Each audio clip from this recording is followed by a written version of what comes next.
વાવાઝોડાએ ગુજરાત તરફ આવવાનું શરૂ કર્યું અને છેલ્લા 6 કલાકથી ગુજરાત તરફ આગળ વધ્યું છે। 3 કલાકમાં 10 કિલોમીટર નજીક આવ્યું છે આ વાવાઝોડું। શક્તિ વાવાઝોડું દ્વારકાથી 940 કિલોમીટર દૂર છે, નલિયાથી 960 કિલોમીટર દૂર છે આ વાવાઝોડું અને 18 કલાકમાં ખૂબ નબળું પડી જશે આ વાવાઝોડું। 5 કિલોમીટરની ઝડપથી પૂર્વ દક્ષિણ પૂર્વમાં તેણે ગતિ પકડી છે, પરંતુ આવનારા સમયમાં આ વાવાઝોડું નબળું પડી જશે। એટલે જે સંકટ તોડાઈ રહ્યું હતું ગુજરાત પર, ખાસ કરીને ખેડૂતોના માથે એ સંકટ ટળ્યું છે, પરંતુ મુશ્કેલી ઓછી થવાની નથી, કારણ કે હજુ પણ વાવાઝોડાની અસરના રૂપે રાજ્યમાં વરસાદ વરસી રહ્યો છે અને આવનારા સમયમાં પણ આ વરસાદ થોડો સમય યથાવત રહેવાનો છે। તો શક્તિ વાવાઝોડું નબળું પડી જશે આવનારા સમયમાં। છેલ્લા 6 કલાકથી ગુજરાત તરફ જરૂર તે આગળ વધ્યું છે, પરંતુ જે ગતિથી આગળ વધી રહ્યું છે એ ગતિ પહેલા કરતાં ઓછી છે અને ડિસ્ટન્સ પણ અત્યારે વધારે છે। તેને જોતા એક રાહતના સમાચાર એ છે કે આવનારા સમયમાં જે મુશ્કેલી આપણે વિચારતા હતા કે વાવાઝોડા રૂપે જે મુશ્કેલી આવવાની છે એ મુશ્કેલી નહીં આવે, પરંતુ સવાલ અહીંયા વરસાદનો પણ છે, કારણ કે ચોમાસું તો જતું રહ્યું છે, પરંતુ ત્યારબાદ હવે વાવાઝોડાની અસરના રૂપે જે વરસાદ વરસી રહ્યો છે તે ખેડૂતોની મહેનત પર પાણી ફેરવી રહ્યો છે। વધુ અપડેટ મેળવીશું સહયોગી લક્ષ્મણ પાસેથી। જી લક્ષ્મણ, એક રાહતના સમાચાર કે વાવાઝોડું નબળું પડી ગયું છે, પરંતુ મુશ્કેલી ઓછી નથી થઈ, વરસાદ રૂપે આ મુશ્કેલી જરૂર આવશે। જી બિલકુલ, કેમ કે વાવાઝોડું અત્યારે છે તે ગુજરાતથી લગભગ 940 કિલોમીટર દૂર છે, એટલે ઘણું દૂર છે અને તે ધીમે ધીમે ગુજરાતની નજીક આવી રહ્યું છે। અને બીજી વાત સંધ્યા એ છે કે આ વાવાઝોડું છે તેની સીધી ગતિ ગુજરાત તરફ નથી, મતલબ કે સીધી દિશા તેની ગુજરાત તરફ નથી, તે થોડી દક્ષિણ બાજુ છે, એટલા માટે થઈને જે ત્રાંસું ચાલી રહ્યું છે, એટલા માટે થઈને નહીતર જે છેલ્લા 6 કલાકથી તે 5 કિલોમીટર પ્રતિ કલાકની ઝડપથી આગળ વધી રહ્યું છે। જો એવી જ રીતે સીધી ગતિ હોત તો 30 કિલોમીટર નજીક આવ્યું હોત, પરંતુ અત્યારે ત્રાંસી ગતિ હોવાના કારણે માત્ર 10 કિલોમીટર નજીક આવ્યું છે અને હવે તેની પડતી શરૂ થઈ ગઈ છે। તે ધીમે ધીમે ખૂબ જ નબળું પડી રહ્યું છે। હવામાન નિષ્ણાત અથરિયા શેટ્ટી સાથે જે પ્રમાણે છેલ્લે હમણાં વાતચીત થઈ એ પ્રમાણે આપ જે અત્યારે જે દ્રશ્યો જોઈ રહ્યા છો તેમાં આ વાવાઝોડાનું કેન્દ્ર છે તે ખુલ્લું પડી ગયું છે। વાવાઝોડાનું કેન્દ્ર જે અહીંયા છે તે ખુલ્લું પડી ગયું છે। જે વેસ્ટર્ન ડિસ્ટર્બન્સ છે એના કારણે થઈને જે તેનો ઉપરનું જે માળખું હતું એ આખું વિખેરાઈ ગયું છે, એટલા માટે થઈને હવે વાવાઝોડું છે તે ખૂબ જ ઝડપથી નબળું પડી રહ્યું છે અને આવતીકાલ સુધીમાં અત્યારે તે વાવાઝોડું છે, પરંતુ આવતીકાલ સુધીમાં તે ડિપ્રેશન બની જશે અને સતત ને સતત નબળું પડતું જશે। અને અથરિયા શેટ્ટીનું અનુમાન એવું છે કે બુધવાર સુધીમાં વાવાઝોડું છે તે લગભગ મધ્ય અરબ સાગર સુધી પહોંચી અને દરિયામાં જ વિખેરાઈ જાય એવી સંભાવના છે, પરંતુ તેના કારણે થઈ અને જે મહારાષ્ટ્ર અને ગુજરાતના જે દરિયાકાંઠા વિસ્તારો છે ત્યાં થોડો ઘણો ભેજ આવશે અને એના કારણે થઈને વરસાદ થશે, એટલે ખેડૂતોએ થોડી ઘણી નુકસાની સહન કરવી પડે એવી સંભાવના હાલ જોવામાં આવી રહી છે। સંધ્યા જી, તો આ વરસાદની અસર એટલે કે વાવાઝોડાની જે અસર રૂપે જે વરસાદ વરસી રહ્યો છે એની અસર કેટલા દિવસ સુધી, વરસાદનું આ સંકટ કેટલા દિવસ સુધી યથાવત રહી શકે? જે આ ભેજ છે, બે ભેજ ભેગા થશે। એક તો જે વેસ્ટર્ન ડિસ્ટર્બન્સ ઉત્તર તરફ છે એક છે, અને બીજા નંબરમાં જે વાવાઝોડાનો ભેજ છે। વેસ્ટર્ન ડિસ્ટર્બન્સ છે તે વાવાઝોડાના ભેજને જે ભૌગોલિક ભાગ છે તેના તરફ ખેંચી રહ્યું છે, મતલબ ગુજરાત તરફ ખેંચી રહ્યું છે। એના કારણે થઈને એ ભેજ છે લગભગ ગુરુવાર સુધી રહે એવી હવામાન નિષ્ણાતો તરફથી અનુમાન લગાવવામાં આવ્યું છે અને ગુરુવાર સુધી રાજ્યમાં હળવા વરસાદના ઝાપટા પડે। પરંતુ સંધ્યા, કેમ કે હળવો વરસાદ પણ અત્યારે ખેડૂતો માટે ખૂબ જ નુકસાનકારક સાબિત થઈ શકે છે, કેમ કે ખરીફ સિઝનની કાપણીની અત્યારે ચાલી રહી છે, એટલા માટે થઈને જો થોડો વરસાદ પણ પડે તો ખેડૂતો માટે તો એ પડ્યા પર પાટું સમાન છે। સંધ્યા જી બિલકુલ, આપનો આભાર અમારી સાથે જોડાવતા। તો છેલ્લા 6 કલાકથી ગુજરાત તરફ આગળ વધ્યું છે આ વાવાઝોડું, પરંતુ પહેલા જે ગતિ હતી એ પ્રકારની ગતિ નથી, કારણ કે દક્ષિણ તરફ ખેંચાઈને જઈ રહ્યું છે અને એની સાથે જે કેન્દ્ર છે એ પણ છૂટું પડી રહ્યું છે।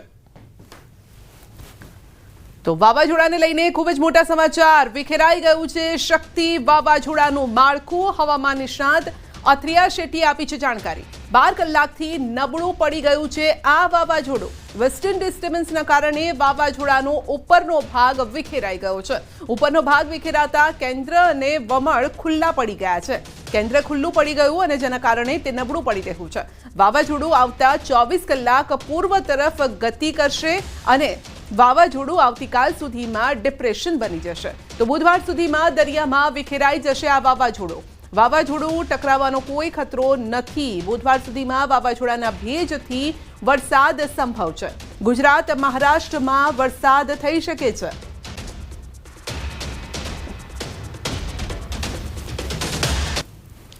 તો વિખેરાઈ ગયું છે વાવાઝોડાનું જે માળખું હતું ને જે કેન્દ્ર હતું તે વિખેરાઈ ગયું છે અને જેના કારણે આ વાવાઝોડાની શક્તિ ઓછી થઈ ગઈ છે। હવામાન નિષ્ણાત અથરિયા શેટ્ટીએ આ માહિતી આપી છે અને એક રાહતના સમાચાર એ છે કારણ કે જો વાવાઝોડું ગુજરાત તરફ આવત તો ખાનાખરાબી પણ થઈ શકત કારણ કે જ્યારે પણ વાવાઝોડું આવતું હોય છે ત્યારે તેની ગતિ વધારે હોય છે 100 કિલોમીટર પ્રતિ કલાકની ઝડપથી પણ વધારે આ ગતિ હોય છે જ્યારે જમીન સાથે ટકરાવાનું હોય છે એ સમયે તેની પ્રબળ શક્તિ જોવા મળતી હોય છે। ભૂતકાળમાં આ પ્રકારની ખાનાખરાબી કરી ચૂક્યું છે। આ પ્રકારના અલગ અલગ જે વાવાઝોડા આવ્યા હતા તે છાપરા ઉડવા લાગે, નળિયા ઉડવા લાગે, કોઈના કાચા ઘર છે એ તૂટી જાય એટલે ઘણી રીતે નુકસાની થતી હતી અને જાનમાલને મોટું નુકસાન થતું હતું। એટલે એક એ સંકટ હતું કે જો વાવાઝોડું આવે, ટકરાય તો પછી મોટી નુકસાની વહોરવાનો વારો આવે, પરંતુ હવે એક રાહતના સમાચાર આવ્યા છે કે આ વાવાઝોડું એટલે કે શક્તિ વાવાઝોડું ધીરે ધીરે નબળું પડી રહ્યું છે, પરંતુ તેની અસર જરૂર વર્તાશે। આજે પણ કેટલાક વિસ્તારોમાં વરસાદ છે। तो इस बारे में ज्यादा जानकारी लेंगे। अथरिया शेट्टी हवामान निष्णात आगाहीकार हमारे साथ जुड़ चुके हैं। जी अथरिया जी, पहले अपडेट जानना चाहेंगे ये जो साइक्लोन है इसके बारे में। जी, तो ये अभी जो साइक्लोन शक्ति है आज सुबह लगभग 4 बजे कमजोर होकर सीवियर साइक्लोन से साइक्लोन बना था और ये पिछले 12 घंटे में अभी धीरे धीरे पूर्वी दिशा में आगे बढ़ रहा है, बढ़ने की शुरुआत की है इसने, जो अभी ओमान से लगभग 250 किलोमीटर पूर्व दिशा में है और अभी की जो सबसे तीव्र स्थिति थी वो गुजर चुकी है और अभी अगले 24 से 48 घंटे में धीरे धीरे कम होगा और कमजोर होने लगेगा। जी, तो अगले ये जो खतरा था ये खतरा टल गया है अभी, ये बोल सकते हैं हम?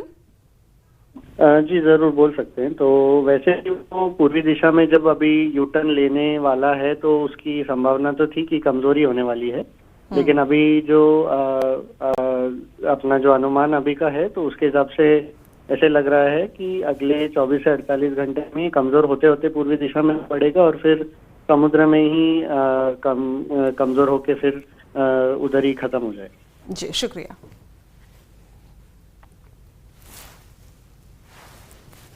તો વાવાઝોડું નબળું પડ્યું છે, અસર હજુ યથાવત છે। શક્તિ બાદ નવેમ્બરમાં પણ વાવાઝોડાનો માર સહન કરવો પડશે। ગુજરાતના ઘણા ભાગોમાં વરસાદની વકી છે। રાજ્યમાં 6 દિવસ હળવાથી મધ્યમ વરસાદની આગાહી છે, તો ઉત્તર ગુજરાતના ભાગોમાં પણ મધ્યમ વરસાદ થઈ શકે છે। આગાહીકાર અંબાલાલે કરી નવેમ્બર ડિસેમ્બરની આગાહી। નવેમ્બરમાં ગુજરાતમાં માવઠાનો માર રહેશે।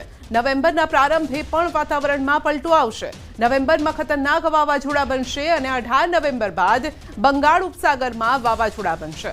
18 નવેમ્બરથી ડિસેમ્બર પ્રારંભ સુધી પલટો રહેશે। आने वाले 7 दिनों के लिए जो गुजरात स्टेट के लिए फोरकास्ट है उसमें गुजरात स्टेट के सारे डिस्ट्रिक्ट कवर हैं आने वाले 5 दिनों के लिए, जिसमें लाइट टू मॉडरेट रेन का पूर्वानुमान है और 6 और 7 के लिए नॉर्थ गुजरात और सौराष्ट्र रीजन के लिए लाइट टू मॉडरेट रेन का पूर्वानुमान है। નવેમ્બરની શરૂઆતમાં દક્ષિણ ભારતમાં ભારેથી અતિભારે વરસાદ થવાની શક્યતા હતા।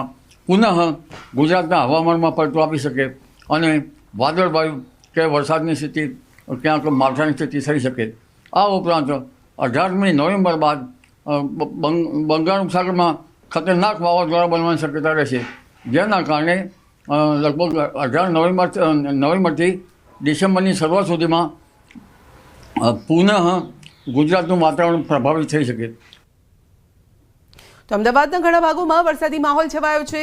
ઇસ્કોન 4 રસ્તા જોધપુરમાં વરસાદી ઝાપટા પડ્યા। પ્રહલાદનગરમાં પણ વરસાદી ઝાપટા પડ્યા છે। મોડી રાત્રે પણ શહેરના કેટલાય ભાગોમાં જોરદાર વરસાદ વરસ્યો હતો અને અત્યારે પણ છેલ્લા અડધા પોણા કલાકથી આ વરસાદ વરસી રહ્યો છે। શહેરના કેટલાય ભાગોમાં રસ્તા ભીના થઈ ગયા છે, એ પ્રકારનો આ વરસાદ વરસ્યો છે।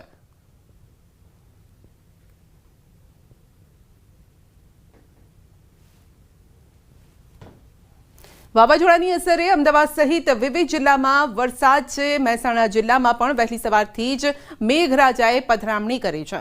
બહુચરાજી, સુરાપુરા, ચંદ્રોડા, સૂરજ મંડાલી સહિતના ગ્રામીણ વિસ્તારોમાં લોકો રાત્રે સૂતા હતા અને એ સમયે જ વરસાદ ખાબક્યો હતો. ધોધમાર વરસાદ પડતા રોડ પર પાણી થઈ ગયા હતા. રસ્તા પર પાણી પણ ક્યાંક ભરાઈ ગયા હતા.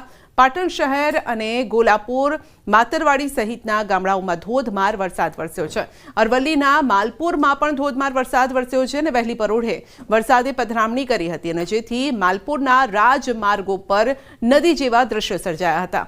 રોડ પર પાણી વહેતા થયા હતા અને ખેતરો પણ પાણીથી તરબોળ થઈ ગયા હતા અને જેથી મગફળી, સોયાબીન સહિતના પાકને નુકસાન થઈ શકે છે. આ તરફ પશ્ચિમ કચ્છના કેટલાક વિસ્તારોમાં વરસાદી ઝાપટા પડ્યા. નખત્રાણા સહિત ઉખેડા, વડવાકાયા, માગવાણા, ગઢ શીશામાં ઝાપટા પડ્યા હતા. બનાસકાંઠા જિલ્લામાં પણ સતત ત્રીજા દિવસે વાદળછાયું વાતાવરણ રહ્યું છે. વાદળછાયા વાતાવરણથી ખેડૂતોમાં ચિંતા વધી છે. તો શક્તિ વાવાઝોડાને લઈને સોમનાથ ચોપાટી બંધ કરવામાં આવી છે. ચોપાટી પર પોલીસ દ્વારા બેરિકેડ્સ લગાવી દેવામાં આવ્યા છે. વેરાવળ બંદર પર 3 નંબરનું ભયજનક સિગ્નલ યથાવત છે. માછીમારોને દરિયો ન ખેડવા માટે ચેતવણી અપાયેલી છે.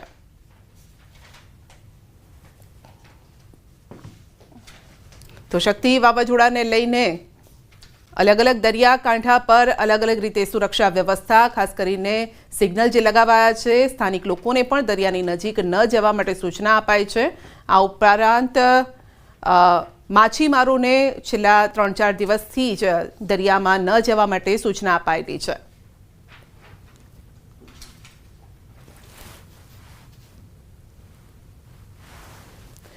હિમાચલ પ્રદેશમાં હવામાનમાં નાટ્યાત્મક ફેરફાર થયો છે. હિમાચલ પ્રદેશના ઉપરના ભાગોમાં બરફવર્ષા અને મેદાની વિસ્તારોમાં વરસાદ પડ્યો છે. પર્વતોમાં બરફવર્ષાના કારણે તાપમાનમાં ઘટાડો થયો છે. મનાલીના ઉપરના ભાગોમાં ફરી એકવાર વરસાદ અને હિમવર્ષા શરૂ થઈ છે. તો ગઈકાલે દિવસભર સ્વચ્છ હવામાન રહ્યું અને આજે સવારે હવામાન ફરી બદલાયું છે. બરફવર્ષા શરૂ થઈ ગઈ છે. રોહતાંગ પાસ, અટલ ટનલ, મારહી સહિતના આસપાસના વિસ્તારોમાં બરફવર્ષા શરૂ થઈ ગઈ છે.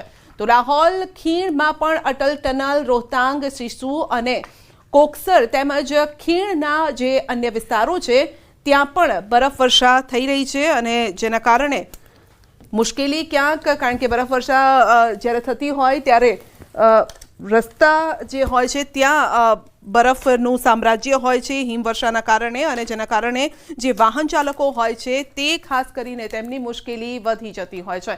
તો અનેક વિસ્તારોમાં બરફવર્ષા થઈ રહી છે અને જેના કારણે અત્યાર સુધીમાં લગભગ 2 ઇંચ વરસાદ વરસી એટલે કે બરફવર્ષા થઈ છે. હિમવર્ષાના કારણે રસ્તા પર જે વાહનો પણ ત્યાંથી જે પસાર થઈ રહ્યા છે તેમને પણ મુશ્કેલી આવી રહી છે. હવામાન વિભાગે પણ જે આગાહી કરી છે કે 9 ઓક્ટોબર સુધીમાં ખરાબ હવામાન અને હિમવર્ષા રહેવાની છે અને જેના કારણે આ આગાહી જે છે તે વ્યક્ત કરવામાં આવી છે, જેના કારણે પણ લોકોને સતર્ક રહેવા માટે પણ ખાસ સૂચના આપવામાં આવેલી છે.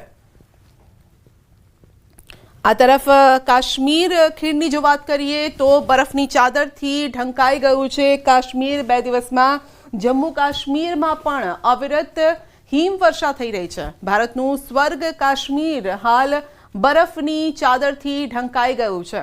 એ પછી મેદાની વિસ્તાર હોય કે પહાડી વિસ્તાર હોય, અત્યારે હિમવર્ષા થઈ રહી છે. પાછલા 2 દિવસમાં જમ્મુ કાશ્મીરમાં અવિરત હિમવર્ષા થઈ રહી છે.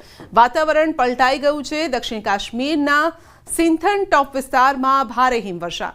તો પ્રવાસીઓ અધવચ્ચે અટવાયા અને રસ્તા તેમજ પહાડો પર બરફના થર જામી ગયા છે.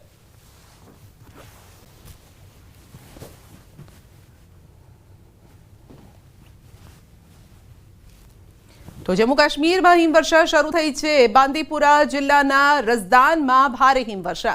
રસ્તા પર બરફના થર જામી ગયા છે. પ્રવાસીઓના વાહનોની લાંબી કતાર લાગી ગઈ છે.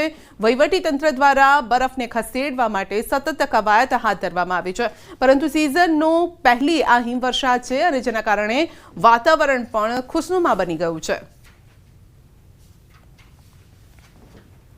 જમ્મુ કાશ્મીરના ડોડાના ભાલેસાના ઊંચા પર્વતો પર મોસમની પહેલી હિમવર્ષા શરૂ થઈ ગઈ છે, જેનાથી મનોહર લેન્ડસ્કેપ એક મનમોહક શિયાળુ જંગલમાં પરિવર્તિત થઈ ગયો છે અને હવે બરફની તાજી ચાદર શિખરો પર છવાઈ ગઈ છે, જે શિયાળાના આગમનનો સંકેત આપે છે અને પ્રદેશની કુદરતી સુંદરતામાં વધારો કરે છે.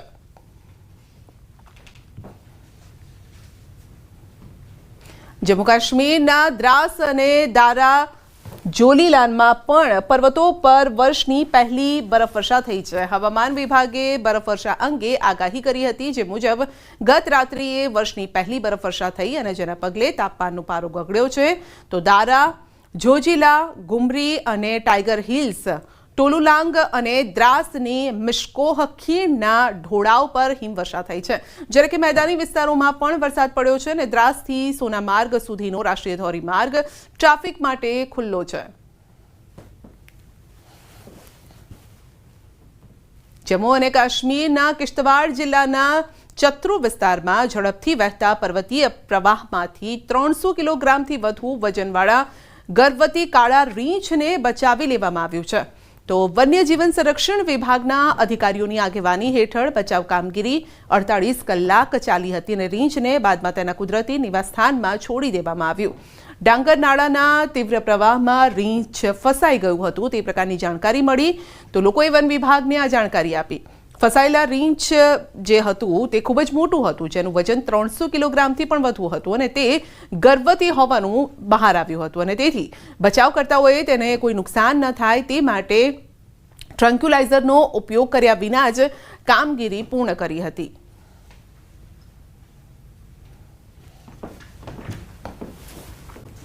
અમદાવાદમાં GCASની કંકાસ સામે NSUIનો અનોખો વિરોધ. GCASની સ્મશાન યાત્રા યોજીને આ વિરોધ કરવામાં આવ્યો છે. કોમન એડમિશન પોર્ટલમાં ખામીઓને લઈને અનેક વિદ્યાર્થીઓ અટવાયા હતા. બેઠકો ખાલી રહી અને વિદ્યાર્થીઓને પ્રવેશ ન મળતા દેખાવો કર્યા. GCAS પોર્ટલના કારણે ખાનગી યુનિવર્સિટીઓને લાભ થયો હોવાનો આક્ષેપ છે. ગુજરાત યુનિવર્સિટીના ઇતિહાસમાં પ્રથમ વખત 30 રાઉન્ડ સુધી પ્રવેશ પ્રક્રિયા ચાલી. લાંબી પ્રવેશ પ્રક્રિયા બાદ પણ એડમિશનની પડોજણ યથાવત છે. પ્રવેશ વંચિત વિદ્યાર્થીઓને સમાવવા માટે NSUIની માંગ છે.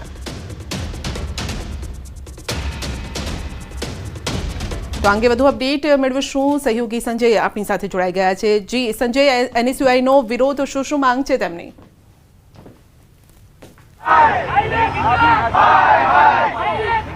બિલકુલ સંધ્યા, હું સીધા દ્રશ્ય આપને બતાવીશ કે હાલ આપ જ્યાં દ્રશ્ય જોઈ શકો છો કે NSUI દ્વારા આ વખતે જે એડમિશન પ્રક્રિયા જે કરવામાં આવી સરકાર દ્વારા અને જેમાં 14 જેટલી યુનિવર્સિટી જે સરકારી યુનિવર્સિટીમાં એડમિશન પ્રક્રિયા કે જે જીકાસ પોર્ટલ દ્વારા જે એડમિશન પ્રક્રિયા થઈ, પરંતુ એ જીકાસ પોર્ટલમાં જે ખામીઓ હોવાને કારણે હજી પણ જે છે તે વિદ્યાર્થીઓ પ્રવેશથી વંચિત રહી ગયા છે અને એવો આક્ષેપ પણ કરવામાં આવી રહ્યો છે કે ખાનગી યુનિવર્સિટીઓ જે છે તેમાં તેઓને લાભ કરાવવા માટે ક્યાંક ને ક્યાંક આ જે છે જીકાસ પોર્ટલમાં જે ખામીઓ જે છે આ વખતે જોવા મળી અને તેના કારણે ખાનગી યુનિવર્સિટીને ફાયદો થઈ ગયો. વિદ્યાર્થીઓ જે છે તે તરફ ડાયવર્ટ થઈ ગયા અને આપણે NSUIના કાર્યકરો આગેવાનો છે તેઓ પાસેથી જાણીશું જે વિરોધ કરવામાં આવી રહ્યો છે. જીકાસ કેટલું ખામીયુક્ત રહ્યું અને તેના કારણે વિદ્યાર્થીઓ વંચિત રહ્યા. જીકાસ તો જાણે કે કંકાસ હોય તેવું બની ગયું છે. આજે અમે એક નાટ્યાંતર રૂપ તરીકે અમે જીકાસની ઠાઠડી કાઢી છે.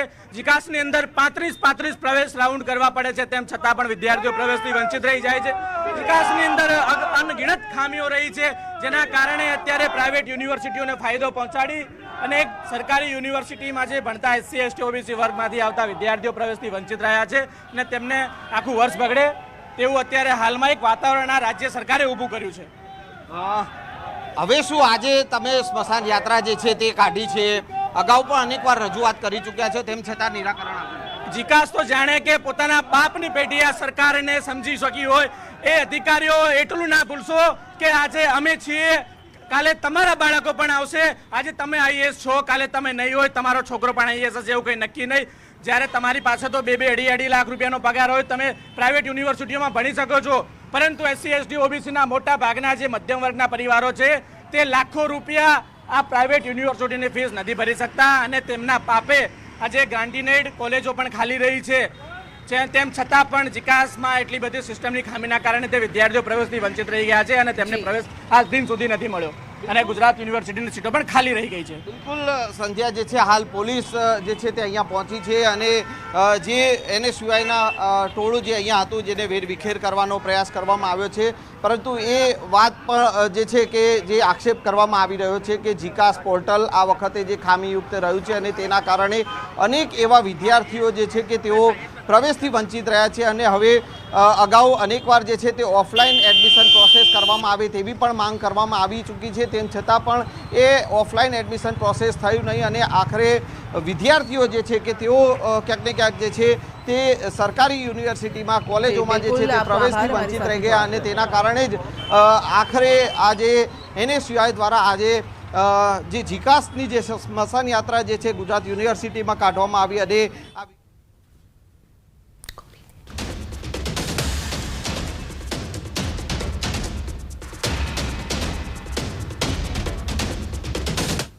અમદાવાદના નરોડામાં નબીરા બન્યા છે બેફામ. જાહેર રસ્તા પર યોજી ડર્ટી ડાન્સ પાર્ટી. જન્મદિવસની જાહેરમાં ઉજવણીનો વિડીયો વાયરલ થયો છે. મહિલા સાથે રસ્તા પર અશ્લીલ ડાન્સ કર્યો. પુત્રના જન્મદિવસની ઉજવણી જાહેરમાં કરી હતી. વિડીયો સરદારનગર વિસ્તારનો હોવાનું સામે આવ્યું છે.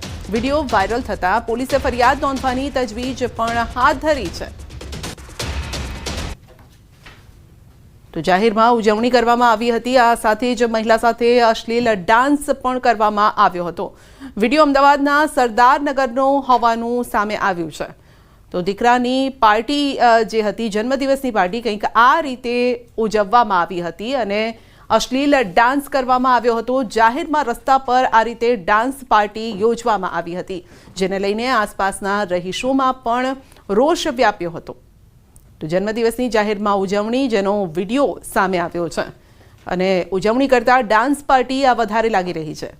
તો આ વિડીયો સરદારનગર વિસ્તારનો હોવાનું સામે આવ્યું છે, જ્યાં એક મહિલા સાથે આ પુરુષો જે છે તે અશ્લીલ ડાન્સ કરી રહ્યા છે. તો નરોડામાં નબીરાઓ બેફામ બન્યા છે. જાહેર રસ્તા પર આ રીતે ડાન્સ કરી અને લોકોને પણ ખલેલ પહોંચાડી રહ્યા છે. પંચમહાલના ગોધરામાં ગૌ તસ્કરીનો પ્રયાસ CCTVમાં કેદ થયો છે. બુકાની પહેરી કારમાં આવ્યા હતા 3 તસ્કરો અને રહેણાંક વિસ્તારમાં બેઠેલી ગાયની ચોરીનો પ્રયાસ કર્યો હતો. તો કારમાં બળજબરીપૂર્વક ગાયને બેસાડવામાં આવ્યો અને તેવો પ્રયાસ કરવામાં આવ્યો. સોસાયટીના રહીશ જાગી જતા તસ્કરો ભાગી ગયા. ગૌ તસ્કરોને પડકારતા એક શખ્સે પથ્થરમારો કર્યો અને ગાયને મૂકીને 3 તસ્કરો કાર સાથે ફરાર થઈ ગયા હતા. ગોધરાની સરદાર પટેલ સોસાયટીમાં આ બનાવ બન્યો હતો.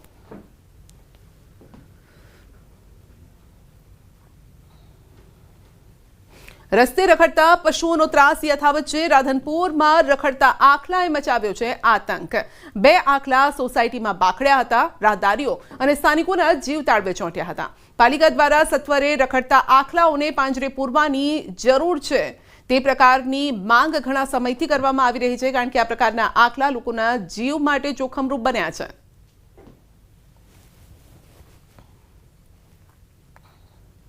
ગીરના જંગલમાં સિંહ અને સિંહણની લડાઈના રોમાંચક દ્રશ્યો કેમેરામાં કેદ થયા. સિંહ અને સિંહણ વચ્ચેની આક્રમક ગર્જનાનો વિડીયો સોશિયલ મીડિયામાં વાયરલ થઈ રહ્યો છે.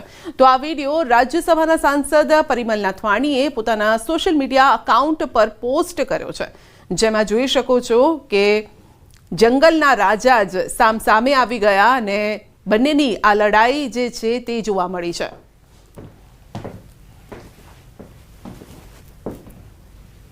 બુલેટિનમાં અત્યારે બસ આટલું જ. રજા આપશો. નમસ્કાર.